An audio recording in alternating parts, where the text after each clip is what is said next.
Hello and welcome to 18 WJTS-Inform, and like usual on Friday we are very fortunate to have State Senator Mark Messmer join us in the studio. Mark, welcome to the show. Great to be here as always. Well, we're glad that you're here, and Senator, this is a short week. You're like a day off, right? We got it done a day earlier this week. It's the halfway point of session. Hard to believe we're halfway done already, but we wrapped up on Wednesday.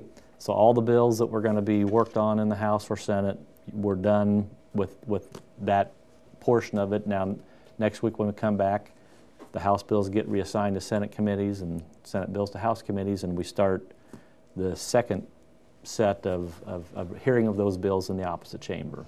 Is it then that really there's not going to be any new bills that are going to come up, because we're pretty well, that part is what the first part is. Correct. Now we get moving on the bills that had been proposed. And really at this point it's not unusual. I've got a bill that I've worked on, you know, through the fall, and we may need to still do some slight adjusting to it. But I mean, the second half of session, it's primarily taken bills that have been started, and you know, sometimes you have to continue to fine-tune them, discuss details of implementation. And one of the bills that there were some House bills and Senate bills, an example of that, the methamphetamine, pseudoephedrine issue.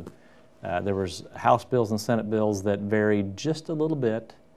All of them seem to be gelling around the same basic framework, but we'll take the second half of session to fine-tune those. And what all the bills seem to have some piece of, if they both in the House and Senate, if you are convicted of a drug felony in your past, you will have to have a prescription to get pseudoephedrine products. Sure. Both chambers have that almost identically. It puts your crime history into the electronic tracking system that we started a few years back. Because the mechanics are already in place, it's just you're adding this one step. The only thing we have to do would be take drug felon histories and put that into the electronic. It's an instantaneous tracking system. It works. You know, I mean, there's deficiencies in stopping what they call Smurfs. That's the people who buy Sudafed just to then turn and sell to somebody who's going to manufacture methamphetamine with it. In the House and Senate bills, one component that's similar is we both allow, if a pharmacist suspects you're just buying it for nefarious purposes, they can block the sale with with immunity. Okay.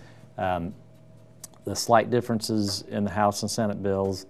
In the House bill, if you have any other prescriptions that you get from the pharmacist at CVS, Walgreens, Walmart, Kmart, pick your pharmacy. If you already have pharmaceutical prescriptions there and you want to buy your pseudoephedrine there, no prescription is required because you have a relationship with that pharmacist. They know who you are. They know you're coming in on a regular basis. And that's what the House version says. The Senate version basically says, you know, it stops just with the pharmacist being able to block the sale. So whether there's a pre-existing relationship component of it, and then what the House version also says is, if you don't have a pre-existing relationship with that pharmacist, instead of buying the 96-pack, you know, that the drug dealers want, they can sell you, you know, a 10-pack. So if you need it, you're on the road, you're in another city, you can still buy it. Or they can sell you there's a version of Sudafed products called Nexfed, I think Nexafed. And it can still be made into methamphetamine, but it doesn't work as well. It's a very non-productive version of Sudafed products. They can sell you Nexafed, or they can sell you a 10-pack of Sudafed type product without a prescription, and that's it. Okay. Now, there's a House bill and a Senate bill, so they've crossed. They've crossed. Why will they be put together as one bill? They will have to be. Okay. Yeah, one version or the other will. I mean, because you can't pass two bills with conflicting. Sure. Okay. So at the end, those bills will get merged into one bill, and one of those trains of thought will win out the debate, you know, and probably in conference committee, and that's what we'll end up with as a policy. So is it possible then the House will take this bill from the Senate and kind of adjust it, and same with the Senate and take the House bill and adjust it, and then they'll be the same? They'll be basically the same, or if they're and then a little one bit, will pass? if they're a little bit different, if you amend them to where one version or the other is the same, or they're both the same, it can be two separate bills, but they have to be worded identically, and then you could pass both of those, or you could take the two different variations, go to what they call a conference committee, get a combined bill that is identical, and then take that back to both chambers and vote on it one more time. So either way, pretty gets well the job done. done. Okay. Now, what is happening with all of a sudden? Now we're talking about fantasy sports, and I know nationally that's been a big controversy over whether it's gambling, not gambling, and even in some places they've stopped fantasy sports. Right. Let's talk about that, because now in these House. Or in the it was Senate. a Senate bill we passed yesterday or Wednesday that some states have called fantasy sports gambling. Some have called them a game of skill. I mean, they're probably a little bit of both. We've got a bill, and I'm sure what we pass this year can if we come up with something, it'll be like other regulated industries. We'll continue to modify it as time goes on, but. Fantasy sports, there's a couple of really large FanDuel and games like that are nationwide. In Indiana, there's about 1 million people per week that play fantasy sports.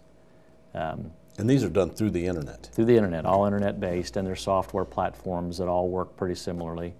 And you can play them for as little as 25 cents per team that you put together, up to probably as much as you want to, put in it, and it's a highly statistical based, method of, you can either, during the football season, it's one team per week, and during, hockey, basketball, baseball season, you can pick a new team every day, and it doesn't matter. I mean, there are players from all different teams. It's not really based on whether one team wins or loses. It's based on the statistics that those individual players that you pick, how well they perform that day, and you earn points for each hit or each run batted in, or each. I mean, and it's primarily offensive statistics that they track. No matter what sport it is. So you put together your team, and they call them daily fantasy teams. Where they started years and years ago, where you'd get together with a group of your buddies, you'd draft a team, and you'd follow that team that you picked for the whole season. And I mean, that was really how they started years ago. And I guess the Major League sports programs really like the fantasy sports growth, because it's driven customers to people that watch it on TV that might not have otherwise, or it's raised attendance at games, it's raised attendance viewing numbers on when they broadcast games, because it might be a team you could care less how they really how they do, but you got a player on your fantasy team and you want to see how they do that day. So there's pluses and minuses to it. Well, I guess Congress has said this is not gambling, right? So, and nationally, so they're saying we're not going to deal with it. Not going to deal with that. States have to do something, and that's why there's a Senate bill, exactly, which would do what? It would put up some framework around. There would be a registration fee if you want to offer fantasy sports in Indiana. It sets up some consumer protections if, say, I won some money from one of these fantasy organizations, and reporting mechanisms on showing that they're paying their winners appropriately gives you as a player some legal recourse on how to claim your winnings if there's a dispute on that. I mean, just sets up some rules of reporting and oversight and reporting to the horse racing commission will be in charge of keeping track of fantasy sports businesses, but basically to put in some oversight and give consumers some protections on if you play, to make sure people don't rip you off. So you could have been playing this for a long time, and now this. Then I guess also then Indiana starts to see some revenue from this. They will. There'll be a the current bill has a $5,000 registration fee and then a $5,000 per year renewal fee.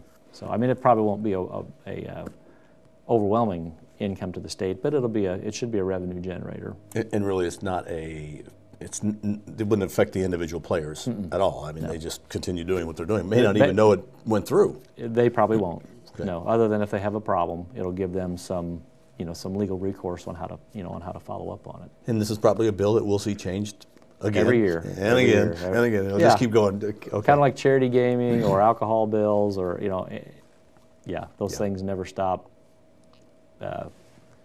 growing and changing, as conditions change. So now, road funding, where do we stand on that bill?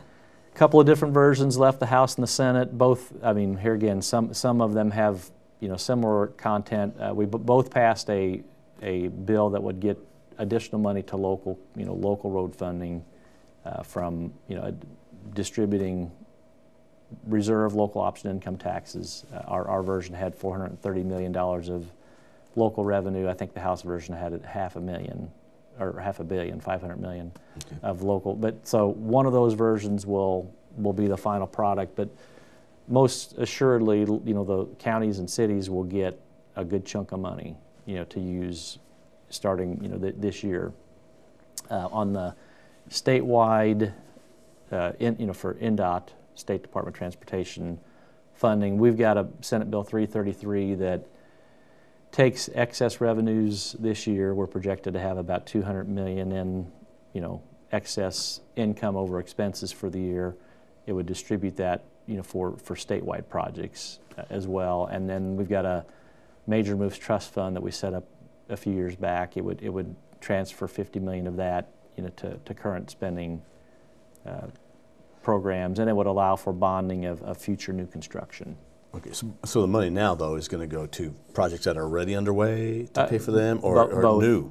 Okay, so it could be new, additional, repairs. I mean, each regional project, each regional section of Department of Transportation, some might have only repairs they're doing, some might have new construction. It would supplement both. Because, I know through Jasper they'd like to see 231 improved, but NDOT controls that, not the city. Right. And there's been talk about 231 being improved all the way around, and then the I-67. So I guess some of these funding has been an issue maybe, and now it could help. Sure, absolutely, absolutely. And that's on the state level, but that does not affect the local money. Correct. Local money is probably going to happen, with some fine tuning of the two bills. I mean, something of that will most likely, because they just passed almost unanimously in the House and the Senate. So something will get done on that.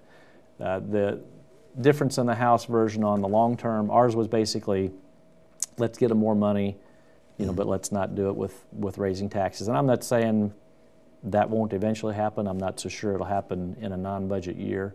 But the House version had, additional money for road funding, through increased fuel taxes and increased cigarette taxes. I mean, we'll probably get there. I just don't know if we'll get to the tax increases, outside of a budget year or not. So this is another one of those bills where it's been passed without any problems from the House. It's been passed without any problems from the Senate. So we've got two of the same basic bills. Now they just got to be put together into one. Yeah. Okay.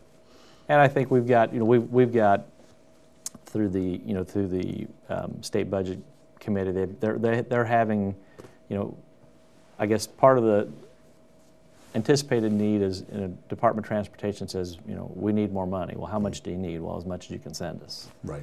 So we've got a group called Cambridge, which is the same group when the I-67 local businesses funded a traffic study, to look at economic benefit and traffic flows and all that we sent on to INDOT.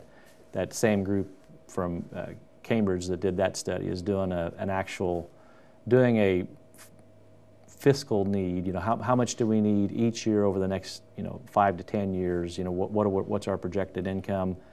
What is our truly expense needs coming up, to come up with with a little bit more hard, fast numbers. How much more money do we need each year, rather than just say how much do we need from INDOT? As much as we can get. So try to put some logic to if we're going to ask for more, we'd like to have a little bit more statistical backup to it. And another good thing about the roads funding is when that money comes in, that means more jobs. Somebody gets to do those work. Those jobs can be contracted out. Somebody is going to have to be hiring people. And so it all helps to do that. It does. It's the immediate impact of the jobs to build the road. It's the long-term benefit of the additional infrastructure. And I mean, one of our biggest advantages being in Indiana is we are a 12-hour ride on a truck from about 75% of the population of the U.S. So we're in a really good spot, and I think the geographic epicenter for the population of the whole U.S. hits in Indiana, southern Indiana, not too far from us. So crossroads of America. We are in more ways than one. So it's something we're going to continue to look at. We will come up with some additional dollars one way or another this year, and then in budget year next year. What doesn't happen this year will probably happen next year. Well, thank you very much for coming in once again. My pleasure. We always appreciate when State Senator Mark Messmer, representing District 48, joins us here on 18 WJTS. Senator, anything you'd like to add? Ready for the second half, and ready to get going enjoy the Super Bowl Sunday. All right. Thank you very much. State Senator Mark Messmer has been our guest. Thank you for watching WJTS Inform. We're local people watching local people.